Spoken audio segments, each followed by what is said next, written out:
என்னடா திருவள்ளுவர் தமிழ் சங்கத்துல பாட்டு பாடுறதுக்கு பேரெல்லாம் கொடுத்தாச்சு, பாடிடலாமா? பாடிடலாமே. ஆனா யாரோட பாட்டு பாட போறோம்? நீ சொல்லுமா. ஏஆர் ரஹ்மான் பாட்டு இல்ல யுவன் பாட்டு. ரெண்டு பேரும் வேணாம், ஒன்லி இளையராஜா. ஓகே, அப்ப பாடுறோம்.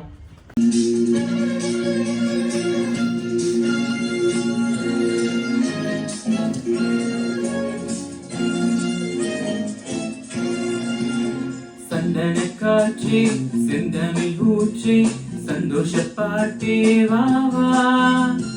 சந்தன காற்றே செந்தமிழ் ஊற்றே சந்தோஷ பாட்டே வா வா. காதோடுதான் நீ பாடும் ஓசை நீங்காத ஆசை ஹோய் ஹோய் நீங்காத ஆசை. Cut cut cut cut. மீதி பாட்டெல்லாம் நவம்பர் 8 டிடிஎஸ் நடத்தும் தீபாவளி செலிப்ரேஷனில் பார்க்கலாம். நன்றி, வணக்கம்.